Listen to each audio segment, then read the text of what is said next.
All right, so for building the rear sill, I have this C shape or U channel shaped piece. It's going to go up in here, right about there.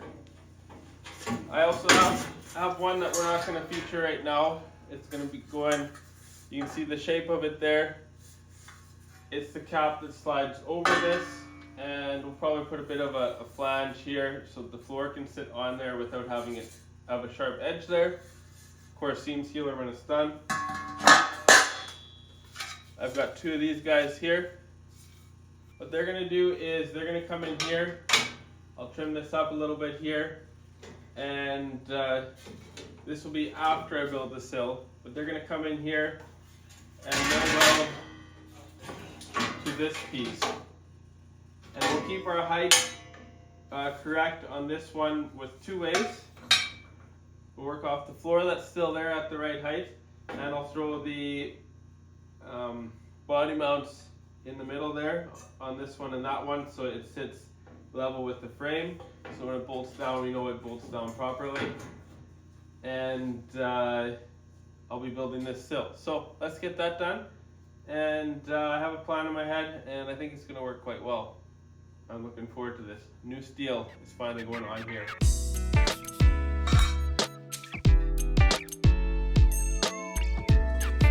All right, we got our body mount set from Energy Suspension. I ordered that off Rock Auto. Okay, surprisingly enough, there was not one of those little magnets in there this time. First time I've seen that. This should help us get an alignment for our rear panel. So this is what's all inside, all the bushings, and the cool thing is, when you look at them, they're numbered. I gotta go through this more. I literally just opened it and stacked those things. But then you have there 4146. I believe that's the one I looked at. Sorry, we'll go 4144, and that is in here. You gotta find it. How did they do that? Oh, there it is. So there it is. And then you figure out that's position 1. So that's the front body mounts for, looks like, the running boards. So yeah, that's kind of how that works. We'll have to really look at this so I can give you guys better information. And then all of these things, the hardware. So the nice thing is, let's see here. We'll go number 6, for example. Number 6 is 4146. That's this guy here. So now I can take this to the back of the vehicle and get my spacing right. That'll be very helpful. And then the channel will sit on there. I'll have to look at this a little more just to make sure that's how it works, but yeah. Actually, I just figured something out that makes more sense. 4144, 4145 is also going to be in that bundle. It's between the frame and the body. So this guy will be our space here. It'll sit, and you can kind of see it's that one. It'll sit here in that place, metal, and then there'll be the 4146 inside there on the metal bracket. So yeah, that'll work very well, actually. All right, here's something interesting to give you guys a bit of perspective how much I'm keeping on this truck from the tub. This piece here, this piece here, this piece here, same on that side, and I'll rebuild this if one doesn't come along. The edges are gone around it. All right, so that's running and that's running, so I'm gonna have to talk over top. That's what you're hearing in the background. What I've done is the part that's the rear sill the edges need to mirror this. So what I've done is I found my 41 inches, that's what this opening is, and I've confirmed that the whole thing hasn't like gotten wider over from the top over the bottom from heavy loads like some guys have, and it's 41 inches on the bottom. So I took my cap piece, I confirmed the width of it, I double checked 41 inches, which I've had that piece cut to. I went and drew, if you can see on here, I scribed some lines in here, so I know where I'm going to weld them later. But it also allowed me to get this piece centered in there so that I can now roll these edges around. So I'm going to take and scribe this now. I'll just run the scribe around here. Then I'll cut this, and I'll have to cut this in here up to a certain point, and then we'll see how the overlap goes. And then I'll have to roll this thing upside down and do the same on the other side. Well, I've just tack welded this in place, and we'll cut both sides, and then we can have our rear sill started to be made. It'll make more sense once we get into it. So you can see now there's 2 tack marks on there because I cut them loose. I flipped the thing over, and now I re-scribed. You can see the line scribed into there. So now I'm going to cut it till about here, following this line on all 4 of those scribe lines, and then we'll be able to bend this thing in, and then I'll have to re-weld it on there and carry it further because we're only going to have a short little sill, and I think it's supposed to come till about here. And if it works to reuse this plate, that would be awesome. So I might just draw a straight line down. I think the way these things often work is they'll roll in and then it'll come flat, but we'll find that out in a bit. Actually, I think it will depend on what angle this comes in at here. So yeah. So I am making progress on the sill here. What I'm doing now, if I flip this over, I got my initial part done and I curved it around after I cut it. So now I've made the rest of the curve here. Cut that, I'm going to fold this over. Same idea here, we're going to cut this and fold it over. And I'll show you guys what that looks like when it's done. And we'll fold it and weld it. And again, the way I got the curve to work out is, you can see I've tack welded here, and then when I welded on these pieces, they're tacked in place right now, then I welded them here so they sit, and I can draw that curve on with the scribe tool, cut it out, and it should be very close to the shape that I need there. Alright guys and girls, I've got the rear sill made up here. I don't think it's hot anymore. You can see I've put the curve in here. What happens next is I gotta drill the holes. I have the top side marked out here, left, right, center, and then I've got the scribe lines in here for where it has to line up for the tailgate edges. But before anything gets welded to the truck, I need to drill the holes. There's 4 of them, and then I get little dividers going between each, I guess, just to give it a bit of structural strength. That's what I've seen online. That's what we're gonna do. 14 gauge, there's a bit of weight here, but it should last a long time. So the other thing I've got here, I've got the, what was that? Energy suspension bushings or body mounts, I guess. That's my gap, most likely. We'll get this piece in here.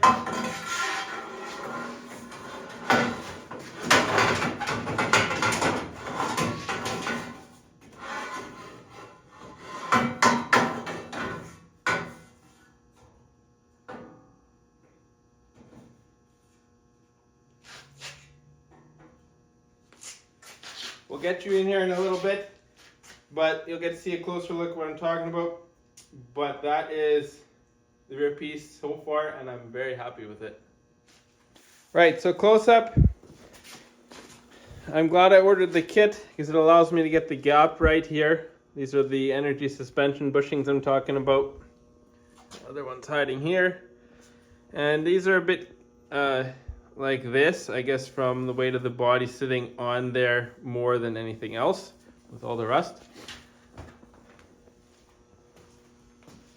But this, having this curve here is almost mirroring this, it's pretty close, will allow me to bend this patch. It'll also allow me to bend the quarter panel around here, but it'll also allow me to take the rest of my quarter panel template I have on the wall and finish this curve because I had metal in the way before that was the wrong curve.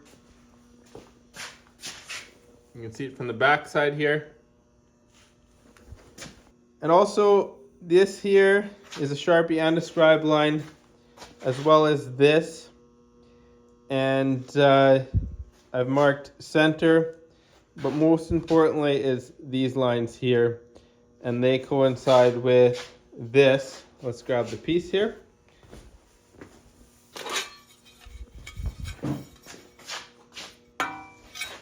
It's going to go in the other way, but this will show you if I lay it flush here against there. It'll be flipped around. It'll be sitting this way, but I don't have the top trimmed yet. But you can see where it sits flush, and then you know you've got it centered.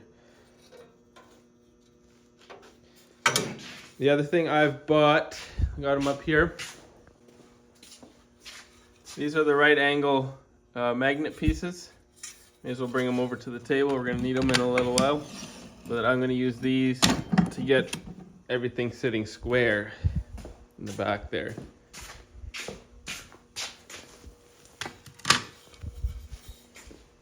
And that's all 16 gauge. That's 14 gauge.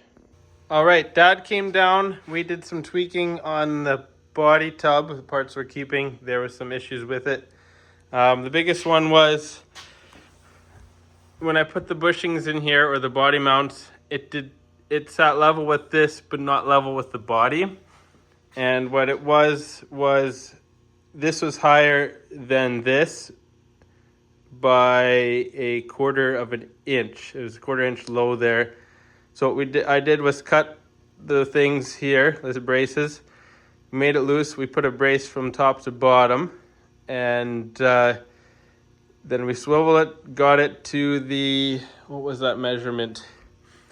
A measurement I found online from here to here. We'll show you right away. I believe it was 17 and a quarter.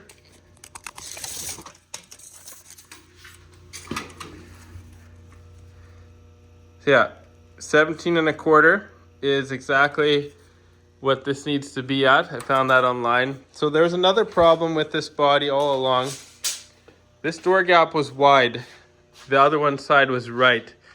And so it turns out it was quarter inch wider from here to there than it was from here to here. So I think we were at 35 and 3/4, if I remember correctly, from where it's ground down paint till here. And here was 35 and a half. So what we did was I cut all the supports out of here, and I took a ratchet strap around this bar and this B pillar to the running board, the frame piece where it mounts to. I ratchet strapped it into shape, and what that did was this also sat high because it was folded out, and when I got that level, this was high. So the roof is level. I measured off the roof, and it brought back down to perfection with that side. So this side and this side, all this is squared up nicely. Now I'm ready to rock and roll. We'll finish up a little bit of filler pieces that I need in here. Then I can actually bolt it down, feel good about it, and weld in the uprights for the tailgate that I've been talking about all along. So inside here, we gotta have some braces. I gotta grind these off on the backside from drilling, but it'll fit there. And it just kind of braces up. There you go. When it sits over the spot right here, like I said, I gotta grind this. Now the body mount will sit here. This is the bottom, and that's how it is braced from factory. So we will brace it the same way. And I believe that'll add a lot of strength to this piece. So I'll get those welded in there. And yeah, I'll use weld through coating on that, a zinc based one. So wear the mask. And I also had these made out of galvanized metal. So these themselves will last a little bit longer too. All right, close up. We've got our holes drilled in there. You can see I got good penetration on the spot welds, both sides. So I'm gonna clean it up a little bit yet. There is the weld through coating I want to take off with it. I think it will come off with a bit of gun wash on a rag. That's the part there. So now I have to square up the tailgate opening. I built these uprights here, or I had them bent for me. And this is lines up. So to get welded, I think I'm going to do the weld from the inside. So we have the cap that's going on here. And I bought this to square it up. That actually helps a lot. And then I'm going to do a plug weld here, here. And then I'll do 1, 2 here.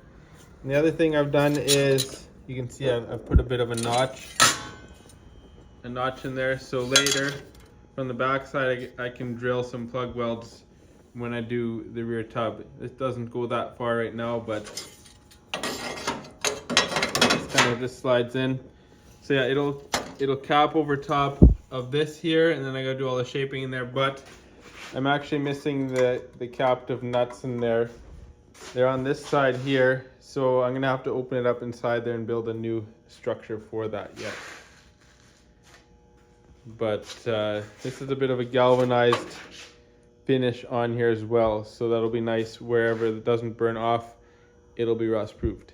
So I'll get those installed now. All right, uprights are welded on. Got the welds down on the inside, and up top here I've tack welded, or spot welded here and here, and 2 here. Same on that side. I've squared it up. I should show you guys to actually show you that it squared it.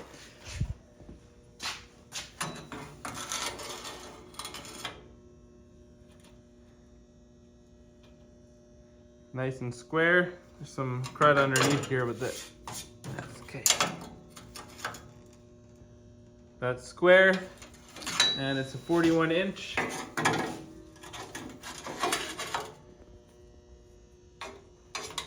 It's got crud in it as well here.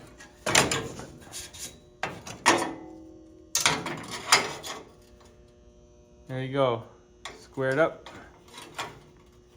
So I've got the quarter panel template overlaid. I now know where to make all this in the back here. This is the over sill piece, or the sill cap. And I just continued the line along. We brought our curve into there. And I studied some pictures, and from what I can tell, the curve starts right around this point and drops in behind there a little bit. Let's see if I can back up about this far. So yeah, that's the quarter panel template in place.